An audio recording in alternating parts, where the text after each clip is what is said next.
તો આગળ વાત ગીર સોમનાથની પવિત્ર શ્રાવણ માસની પુત્રદા એકાદશીના પાવન પર્વ સોમનાથ મહાદેવને હરિ અને હર હર મહાદેવના એક સાથે દર્શન થયા તેવો વિશેષ ચંદન શૃંગાર કરવામાં આવ્યો। પાવન ભૂમિ પરથી ભગવાન શ્રી કૃષ્ણે સ્વયં નિજ ધામ પ્રસ્થાન કર્યું હતું અને જ્યાં દેવાધિદેવ મહાદેવના સ્વયંભૂ જ્યોતિર્લિંગ સ્વરૂપે બિરાજે છે તેવા હરિહર ક્ષેત્ર પ્રભાસ તીર્થ ખાતે સોમનાથ મંદિરના ગર્ભગૃહમાં વિશેષ શૃંગાર યોજાયો હતો। જ્યોતિર્લિંગ પર ચંદનના લેપ વડે જ્યારે સોમનાથ મહાદેવ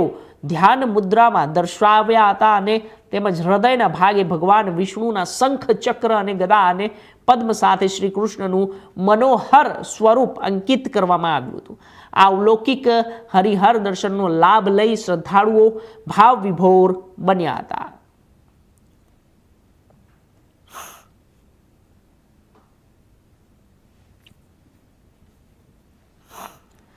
આપણે જણાવી દઈએ કે જ્યારે સોમનાથ મહાદેવના અલૌકિક હરિહર શૃંગાર જોઈને ભાવિક ભક્તો પણ જ્યારે સ્તબ્ધ થઈ ગયા હતા અને આ સાથે જ ભગવાનના આવા અલૌકિક સ્વરૂપને જોવા માટે હજારોની સંખ્યામાં ભાવિક ભક્તોની ભીડ આવી હતી અને જ્યારે આસ્થા અને શ્રદ્ધાના કેન્દ્ર ગણાતા પુત્રદા એકાદશીની હરિહરના દર્શન કરી લોકોએ ધન્યતા અનુભવી હતી અને અલૌકિક શૃંગાર જોઈને આ શૃંગારથી જ્યારે તમામ ભાવિક ભક્તો